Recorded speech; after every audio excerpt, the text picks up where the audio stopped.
Good morning, class. Welcome back to this chapter number 10, Banks and Simple Interest. So, today we are doing part 2 of this lesson.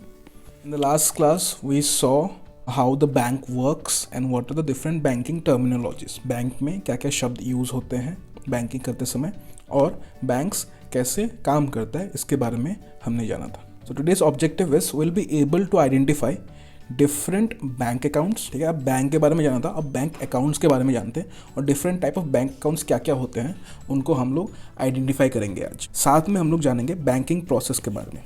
ठीक है, banking process involves कि कैसे आप पैसा डालते हो bank account में, ठीक है, कैसे पैसे आप निकालते हो. Alright, so take 1 minute and note down today's objective in your notebook.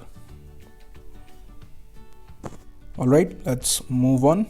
So before learning about the different bank accounts, let's learn some more banking terminologies. ठीक है, बैंकिंग में यूज़ होने वाले कुछ और शब्द हम लोग समझ लेते हैं ताकि बैंक अकाउंट्स और बैंक का जो प्रोसेस है उनको समझने में हमें आसानी हो.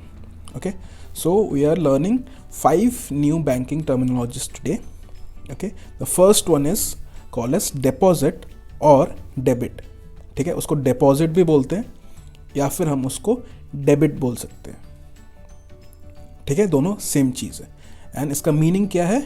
द मीनिंग ऑफ डिपॉजिट और debit is to put money in the bank account.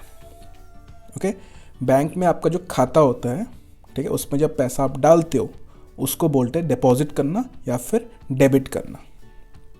Next is withdrawal और क्रेडिट. ठीक है, विड्रॉल और क्रेडिट सेम चीज़ है. विड्रॉल भी बोल सकते हो, क्रेडिट भी बोल सकते हो. ठीक है, इसका मीनिंग क्या है? द मीनिंग ऑफ विड्रॉल और credit is to take out money from bank account. So आपके बैंक का जो खाता है उधर से जब आप पैसा निकालते हो तो हम बोलते हैं उसको विड्रॉ कर रहे हो आप. ठीक है, या फिर आप क्रेडिट ले रहे हो. The next is balance. Okay, balance simply means money in your account. तो अभी आपके अकाउंट में, आपके बैंक के खाते में कितना पैसा है, ठीक है, उसी को बोलते हैं balance. Next is called as transaction. ठीक है, ये थोड़ा लंबा वर्ड है, ट्रांसैक्शन. ठीक है, transaction. Okay, the meaning of transaction is process of money transfer. ठीक है, मनी ट्रांसफर मतलब पैसे का इधर से उधर करना. तो अगर आपके अकाउंट से किसी और को आपको पैसा भेजना है या फिर अगर कोई दूसरा इंसान आपको पैसा भेज रहा है, ठीक है, this process is called as transaction. Right, and the last is passbook. So passbook is nothing but a book. ठीक है, एक डायरी जैसा बुक होता है. It's provided by the bank. Bank आपको देता है, ठीक है, to keep record of your bank account. तो आपके बैंक के अकाउंट में जो भी एक्टिविटीज़ हो रहे हैं, ठीक है, अगर आप पैसा निकाल रहे हो, ठीक है, वो आपके बैंक के पासबुक में लिखा जाएगा. अगर पैसा डाल रहे हो वो आपके बैंक के पासबुक में लिखा जाएगा. ठीक है, कोई आपको पैसा भेज रहा है, कोई आपसे पैसा ले रहा है, ठीक है, तो सब एक्टिविटीज़ जो आपके बैंकिंग अकाउंट में होते रहते हैं वो आपके बैंक के पासबुक में लिखा रहता है ताकि आपके पास एक रिकॉर्ड रहे उसका. So these 5 new banking terminologies you have to remember. Okay, take 2 minutes, note this down in your notebook.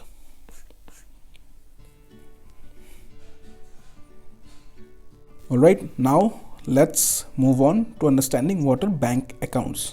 ठीक है, bank account simply means bank में जब आप खाता खोलते हो. ठीक है, इसकी डेफिनेशन क्या है? So bank accounts is an arrangement made with a bank. Bank के साथ आप एक अरेंजमेंट करते हो, एग्रीमेंट करते हो, ठीक है, बाय विच वन में डिपॉजिट और विदड्रॉ मनी. बैंक अकाउंट एक एग्रीमेंट है जो आपको हेल्प करता है बैंक में पैसा डालने के लिए और बैंक से पैसा निकालने के लिए. And there are 4 types of bank account. तो 4 तरीके के बैंक अकाउंट्स होते हैं. क्या क्या होते हैं आगे देखने वाले हैं. Please take 2 minutes to note this down in your notebook. Alright, coming back, let's now see the first type of banking account. Okay, it is called as a current account. ठीक है, repeat after me, current account. Now let's understand what do we mean by current account. Okay, first is current account are used by business person and companies etc. ठीक है, तो जो लोग business करते हैं, ठीक है, जिनका शॉप है, बिजनेस है, ठीक है, कारोबार है, या फिर जो कंपनीज होती है, बड़े बड़े कंपनीज या फिर इंडस्ट्रीज होती हैं, वो लोग करंट अकाउंट का यूज़ करते हैं। Second is there is no limit on number of transaction and amount of transaction. Okay, transaction word अभी हमने पढ़ा था। ट्रांजैक्शन मतलब मनी ट्रांसफ़र, मनी आपके अकाउंट से कहीं और भेज रहे हैं या फिर कहीं और से आपके अकाउंट में आ रहा है।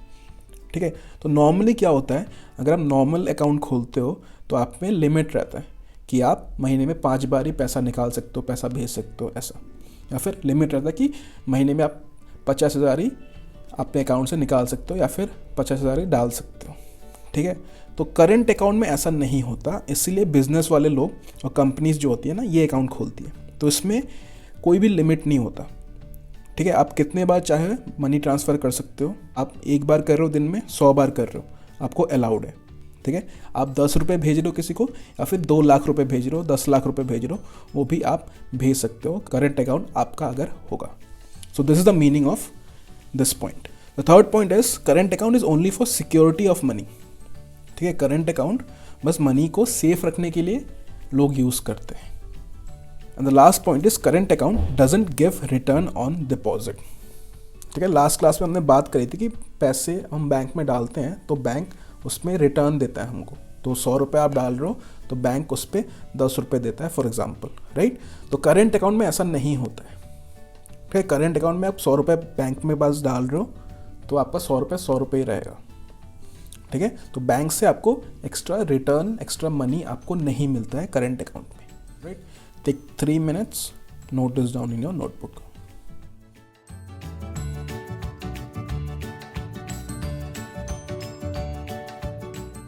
Okay, now let's come to the second type of bank account, that is called as savings account. Now this is the most famous type of account, सबसे ज़्यादा लोग यही यूज़ करते हैं।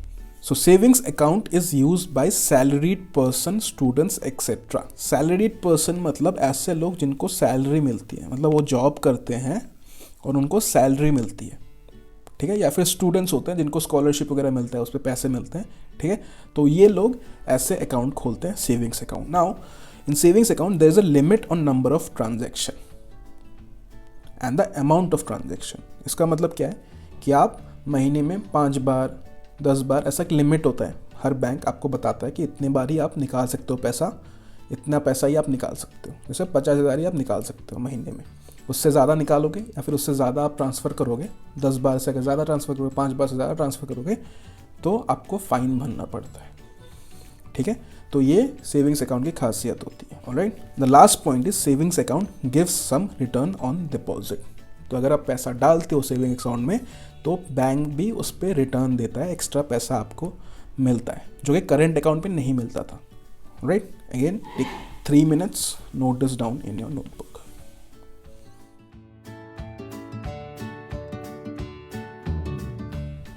Now let's come to the third type of bank account, and this is called as recurring deposit account. Okay, recurring means repeat करना।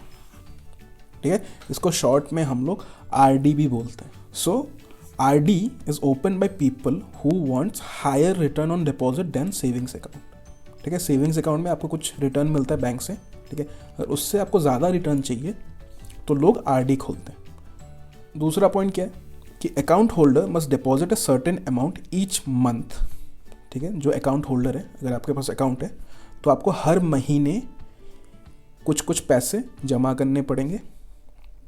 ठीक है, for a duration of time, और कुछ समय तक। It can be 6 months, it can be 10 months। ठीक है, for example अगर आपने RD खोल लिया है 6 महीने का, तो 6 महीने में हर महीने आपको कुछ कुछ पैसे डालने पड़ते रहते हैं और 6 महीने के बाद ही आप निकाल सकते हो, बीच में नहीं निकाल सकते। ओके, इसका एग्जांपल ऐसे हम पिगी बैंक में ले लेते हैं, जो गुल्लक होता है आपका। ठीक है, आपके पास जब पैसे आते हैं आप पैसे उस पर डालते जाते हो। ठीक है, लेकिन पैसा आप निकाल नहीं सकते हो। जब गुल्लक फुल होगा तभी उसको तोड़ के निकालते हैं हम लोग, है ना। तो ये गुल्लक जैसा एग्जाम्पल हो गया ऐसा अकाउंट जहाँ पे जब आपके पास पैसे आ रहे हैं, पैसा आप डालते जाते हो महीने महीने में। ठीक है, और आप एक टाइम के बाद ही निकाल सकते हो, बीच में नहीं निकाल सकते।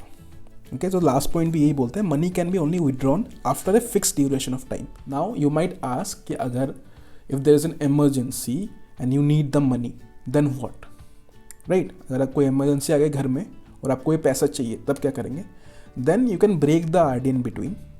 ठीक है, फॉर एग्जाम्पल आपका आरडी 10 साल के लिए था और 5 साल में आपको ज़रूरत है और यू ब्रेक द आरडी आपने तोड़ दिया, तो आपको क्या है ना, 5 साल का आपका रिटर्न के साथ पैसा वापस मिल जाएगा, लेकिन आपको एक फ़ाइन भरना पड़ेगा।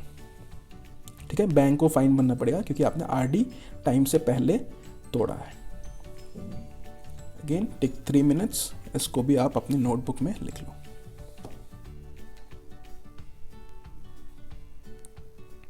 Right, and the last type of bank account is called as fixed deposit account, जिसको हम लोग एफडी बोलते हैं। ठीक है, अब इसमें मैंने ये इमेज यूज़ किया है तो आपका पैसा लॉक हो जाता है। इसका क्या मतलब है, FD is a one time deposit and one time take away account. तो आप पैसा एक ही बार डालते हो, ठीक है, और एक ही बार निकालते हो, बार बार डालना बार बार निकालना ऐसा नहीं कर सकते। And it gives highest return on deposit. अब जितने भी अकाउंट्स है इनमें से सबसे ज़्यादा रिटर्न आपको फिक्स्ड डिपॉजिट में ही मिलता है। नाउ ये काम कैसे करता है, account holder must deposit a certain amount of money.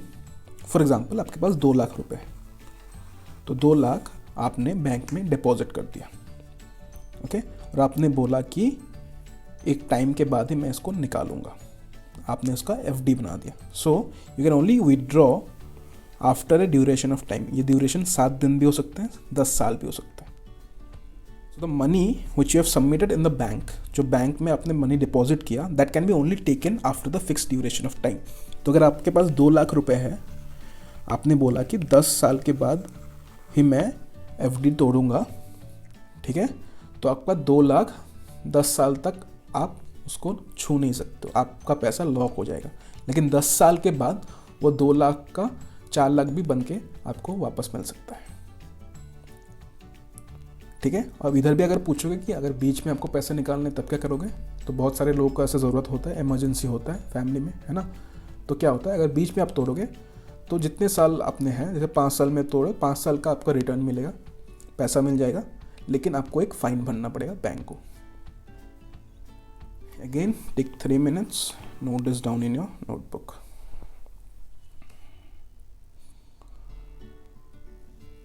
All right, now if we discuss कि which type of account has the highest return on deposit and the lowest return on deposit, तो उसका arrangement ऐसा दिखता है। Okay, एकदम lowest में you have current account, जिसमें no return, आपको रिटर्न मिलता ही नहीं है बैंक की तरफ से।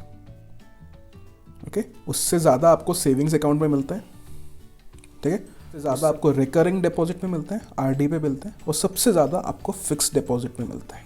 ठीक है, हाईएस्ट रिटर्न आपको फिक्स्ड डिपॉजिट में मिलता है, इसीलिए लोग एफडी कराते हैं। Alright, I hope you have understood what you have learned till now.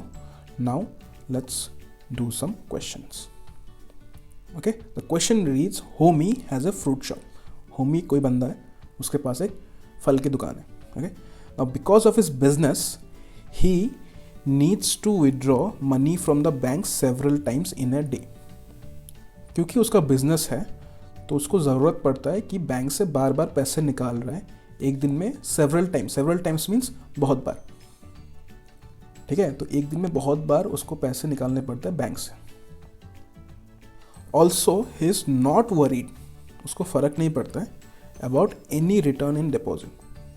तो जो पैसा डाल रहे हैं अपने अकाउंट में, तो अगर बैंक उसको पैसा एक्स्ट्रा नहीं भी देता है, उसको फ़र्क नहीं पड़ता। Is not worried about return on deposit. Now tell me which bank account is suitable for him.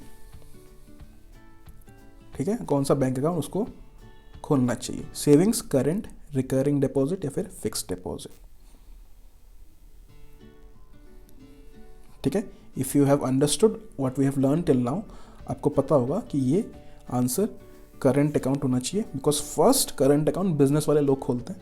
ठीक है, और करंट अकाउंट में आप बहुत सारी ट्रांजेक्शन कर सकते हो, आप में कोई लिमिट नहीं होता। तो इधर पे देखो, उसको बहुत बार पैसे निकालने पड़ते हैं दिन में, है ना। तो करंट अकाउंट में कोई लिमिट नहीं रहता, और करंट अकाउंट में कोई रिटर्न नहीं आता, और इस बंदे को रिटर्न का फ़र्क नहीं पड़ता है। Right, he is not worried about any return in deposit. So current account is the best account for him. Right? Next, let's see another question. So here, Rajesh is a person. Okay? So Rajesh sells his car and gets 2 lakhs. तो राजेश ने अपनी car बेची और उसको 2 लाख रुपए मिले. Okay, which he wants to keep in a bank, जिसको वो बैंक पे रखना चाहता है. ठीक है, सही बात है. इतने सारा पैसा उसको मिले, घर में रखेगा, सिक्योरिटी नहीं रहेगी, है ना, बैंक में रखेगा, सेफ रहेगा. And not use for a long time. तो वो 2 लाख रुपए उसको अभी काम भी नहीं आने वाले, बहुत टाइम तक वो यूज़ नहीं करेगा उसको. He will not use the money for a long time. Okay, now tell me which is the best account for him to get maximum return on deposit. वो जो डिपॉजिट करेगा उसमें मैक्सिमम रिटर्न किस account में मिलने वाला है इसको. Okay, savings, current, recurring deposit या फिर fix deposit. Right, here the answer will be fix deposit, because उसके पास 2 लाख रुपए है, वो अभी यूज़ नहीं कर रहा है. तो 2 लाख रुपए फॉर एग्जांपल उसने 10 साल के लिए रख लिया, तो वो 2 लाख का 4 लाख बन के वापस आ सकता है. तो उसको मैक्सिमम रिटर्न इन डिपॉजिट एफडी में मिलेगा, है ना. So the answer is D, fix deposit. Okay, till now we have learned what are the different types of bank accounts, right? Now let's understand something more about the banking process. Mainly we were talking about withdrawal मतलब पैसा निकालना, and deposit. तो bank में पैसे निकालने का और पैसे डालने का क्या प्रोसेस होता है, ये हम लोग अभी देखते हैं. Alright, first let's talk about how do people withdraw money from account. तो आपके पास अकाउंट तो है, लेकिन उधर से पैसा विड्रॉ कैसे करना है. विड्रॉ का मीनिंग क्या होता है, टेक आउट. ठीक है, पैसा कैसे निकालना है. So here are your 4 options you can choose from. Okay, you can take out cash withdraw from counter. Bank में जा सकते हो, कैश काउंटर में उनको बोल सकते हो कि मेरे को खाते में से पैसे निकालना है, तो वो आपको कैश दे देंगे.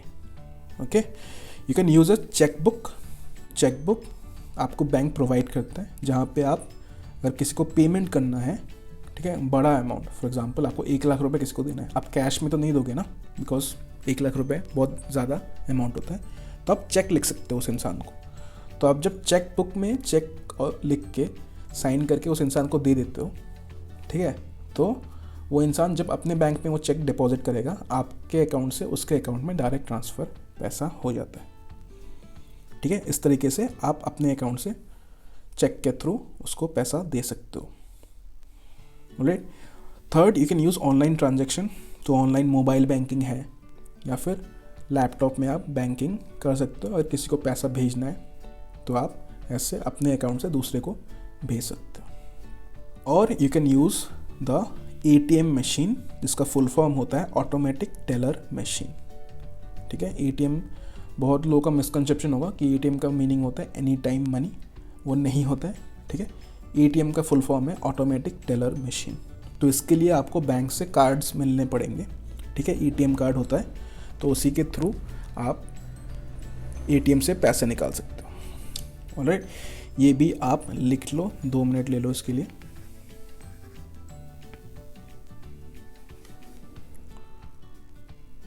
Now let's see how do people deposit money in account. ठीक है, निकालना हमने देख लिया, अभी डिपॉजिट कैसे करना है, मतलब डालना कैसे है, पुट इन कैसे करना है आपको पैसा. ठीक है, how do you put in money in your account. Right, तो first is again cash deposit and the counter. तो आप बैंक में जाते हो, काउंटर में जाते हो और आप पैसे जमा करते हो उधर पे, वो पैसा आपके अकाउंट में जमा हो जाता है. ठीक है, second is cheque deposit at counter. तो आपको किसी ने चेक दिया, चेक में पेमेंट किया. ठीक है, तो आप अपने बैंक में जाते हो, चेक डिपॉजिट करते हो. ठीक है, तब क्या होगा, जिस बंदे ने आपको चेक दिया उसके अकाउंट से आपके अकाउंट में मनी ट्रांसफ़र हो जाता है. ठीक है, you can use online transaction. ठीक है, मोबाइल बैंकिंग या फिर ऑनलाइन बैंकिंग से आपके अकाउंट में पैसा आ सकता है, दूसरे लोग अकाउंट में पैसा भेज सकते हैं. ठीक है, और last you can use cash deposit machine. तो cash deposit machine ATM machine नहीं होता, ये दूसरा मशीन होता है. ठीक है, ATM से आपको पैसा मिलता है. कैश डिपॉजिट मशीन में आपको पैसा डालना पड़ता है। तो आपके पास अगर कैश पैसा है और अगर आपको बैंक नहीं जाना है, ठीक है, तो आप इस कैश डिपॉजिट मशीन में जाके वो अपना कैश आप उसमें डाल सकते हो और ये कैश आपके अकाउंट में आ जाएगा फिर। So these are the ways how to deposit money in account, कैसे पैसा जमा करना है आपके बैंक के अकाउंट में। You can take 2 minutes, write this down in your notebook. All right, we've come to the last part of today's lesson, that is about bank statement. Now what is a bank statement? Okay, so all your activities are recorded in bank statement which is printed in your bank passbook. आपके banking account में जो भी हरकतें हो रही हैं, activities हो रही हैं, फॉर एग्जांपल आप पैसे निकाल रहे हो, आप पैसे डाल रहे हो, कोई आपको पैसा भेज रहा है, ठीक है, इन सब का रिकॉर्ड जो होता है इसको बोलते हैं बैंक स्टेटमेंट, और ये आपके बैंक के पासबुक में प्रिंट किया जाता है, ठीक है, और ये कुछ ऐसा दिखता है, राइट। तो as you can see on the left hand side आपको सीरियल नंबर रहेगा, okay, then you have date कि किस दिन में क्या क्या हुआ activities, then you have the description, for example इस दिन में आपको सैलरी आई, ठीक है, ये दूसरा डिस्क्रिप्शन है, ट्रांजैक्शन का आईडी आपको लिखा हुआ रहेगा, ठीक है, कहीं पे आपने पैसे निकालने वो भी आपको इधर पे डिस्क्रिप्शन में लिखा रहेगा, okay. Then you have the check number, अगर किसी ने आपको चेक की पेमेंट करी है तो इधर पे आपको लिखा रहेगा कि चेक का नंबर क्या होगा, okay. Then you have withdrawal, withdrawal मतलब पैसे निकालना, ठीक है, कितना पैसा आपने निकाला है अकाउंट से वो इस कॉलम में लिखा रहेगा। देन यू हैव डिपॉजिट, कितना पैसा आपने डाला है बैंक में, तो ये आपको लिखा रहेगा, right. And you have the available balance, मतलब अभी आपके अकाउंट में कितना पैसा है, ये आपको बैलेंस में लिखा रहेगा। Now let's see how do you use the bank statement, उसके लिए will use an example question, right. So in the following bank statement, ये आपको बैंक स्टेटमेंट दिया हुआ है, ठीक है, and you have been asked 2 questions A and B, एक एक करके क्वेश्चन अभी हम लोग देखते हैं। तो first question is which date, मतलब कौन से डेट पे वॉज डिपॉजिट मेड, डिपॉजिट किया गया था, उसकी डेट बतानी है, एंड हाउ मच, और कितना डिपॉजिट किया गया था वो बताना है, ठीक है। हमें आप पे टेबल पे आना पड़ेगा, हमें क्या देखना है, डेट देखना है, डिपॉजिट देखना है, ठीक है। तो डेट इधर पे है, डिपॉजिट इधर पे है, ठीक है। अभी आप देख रहे हो ये पूरा खाली है, सो डिपॉजिट बस एक दिन में हुआ था, तो ये इस दिन पे डिपॉजिट हुआ था, ठीक है। उसका दिन क्या है, अगर आप इस रो में जाओगे तो 31/12/2012, ठीक है।